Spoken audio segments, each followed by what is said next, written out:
know, his brother, a lot of these people have met sudden death. And Pierre Charles Cabell, I think it was Walter Reed Hospital, he went in feeling good, had a checkup, and when he came out, he was dead. Like Cliff Carter, meeting with Billy Saul, my life is in danger, they pull him out of a cheap hotel. You know, all of these things I don't think are coincident. Yeah.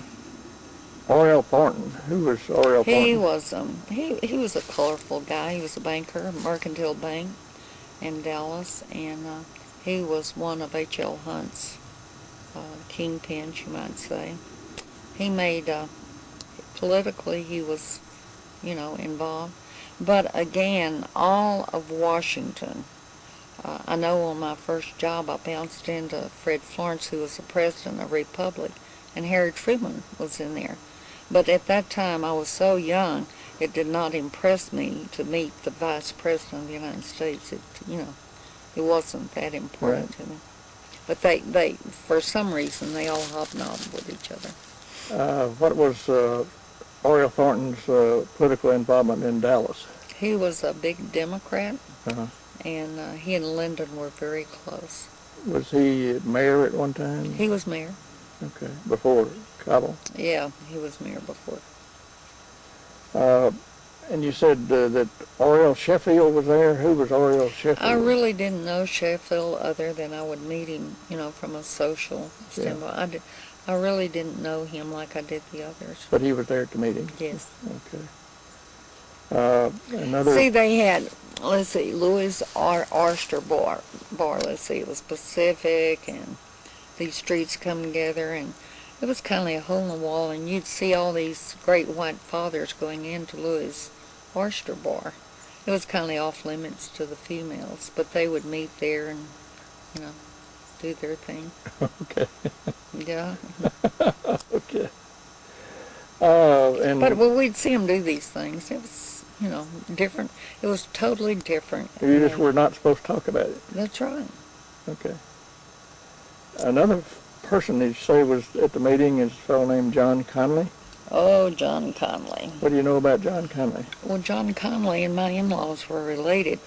And I remember seeing John when I was quite young. He would meet at, come to family reunions, and I would see John Connally. And there was always a rival between John and Lyndon.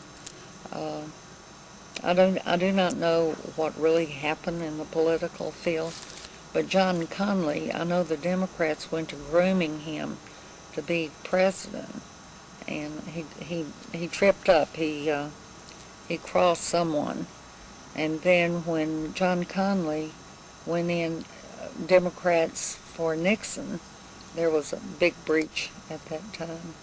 And Lyndon made the remark he should have kept a closer eye on John Connally. In '63, what was Connally's job? He was governor of Texas. Okay. I had to stop and think. Yeah. He was a good-looking guy, you know. Yeah, very personable fellow. Another person that was at this secret private meeting was a fellow named Joe Yarbrough. Was he kin to Ralph? I do not know that connection per se, but Ralph Yarbrough, I know, hated Lyndon Johnson. You know, he refused to ride in the motorcade with him. Yeah. And Ralph, even up, I don't think it's been too long ago that he passed away here in Texas. Yes. But he never changed his opinion of Lyndon Johnson. Yeah. But do you know any details about Joe Yarbrough? Not really. Not. Okay. But you know he was there.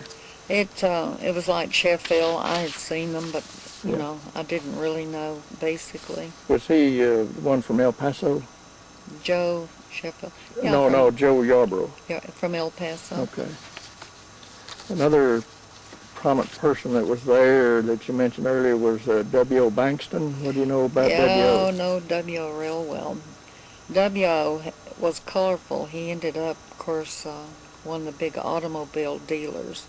But he and Bill Decker, the sheriff of Dallas, who was also very colorful, they hobnobbed together. They were sort of the in mafia both men, W.O. and I'm not sure about Decker, but I do know that Decker, the police department had called Decker and say they were going to raid certain places, and Bill Decker he owned the casino things, the one-armed bandits, and Bill had called whoever it was to get those machines out of sight. The police are going to raid us, But this is what went on in those years. Yeah. If they paid their dues, then nothing happened. I understand W.O. was, earlier years during that time, was the automobile dealer in Dallas? Yes, big one. And it's still going. Yeah. He loved to gamble. He also loved the underworld. Yeah. And he would help anyone, I've heard rumors that W.O. had provided the sheriff with a new car every year. They did that. Yeah. W.O. also gave Lydon Johnson cars. He used to mouth around, and Lydon would want something. He'd say, well, that SOB, and they'd talk like that, He's wanting another handout. In 1960, I was doing the buying for the Political Time. Yeah. So Bob Bobbitt, who's now deceased, but was Rebecca Johnson's husband, he called me, and he said they were having a political rally in Wynwood. And he said, Madeleine, I want you to call these people, and I want these gifts, automobile, TVs, fur coats. And I looked at this list and I said, Bob, these people may not give these big items. He said, I didn't ask you would they get them. I told you to call them and they'll be there. And do you know that everyone, he said, identify myself, which I did, and that they wanted this gift delivered to the Dolphus Hotel. And every one of those gifts, no questions asked, was delivered. And they were big items. I'm talking about nice. But I never did see anything distributed. Yeah. Okay, another very prominent person that you say was there is J. Edgar Hoover. Tell me more about what you know about J. Edgar. J. Edgar, I met him in '48, but when growing up, the G-Man series was there, and I was dancing with Lydon at the Driscoll Hotel, and I looked over, and Clint Murchison, I knew him, and J. Edgar Hoover, and Clyde Tolson, and Sid Richard. And so I said to Lydon, isn't that guy from the G-Man series? And at that time he told me I couldn't see her and I couldn't hear anything. Yeah. Yeah. I met him from time to time. He'd fly into Dallas. He was always a guest of Clint Murchison. They were very close. And La Jolla, California, they'd fly out there and go to horse races. And who was the manager, operator, or the owner of that? the La Jolla Hotel? No, the racetrack. Well, Clinton said Richardson owned it. Okay. I think it was 36. Governor Allred closed the horse races in Texas, so they didn't do anything, but they went out to California and bought them, and all the revenue went to California. You'd mentioned earlier that someone associated either with the hotel or the racetrack was there at this meeting. Do you remember his name? At the night before the... Yes. No, but I knew the guy.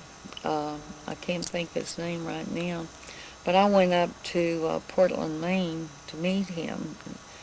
He passed away. He had a lot of information. He had a lot of receipts who the people went to La Jolla, like Clint. But my name never did appear because I was who I was, right. So... But what was his involvement with the hotel or the racetrack, or what? Well, he was one of the key people that he managed the hotel and the racetrack. Why can't I think of his name? But anyway, I went with an FBI guy to Portland, Maine. They wanted to know if he would recognize me. Yeah. And the minute he saw me, of course he knew me. Right. I had a good time.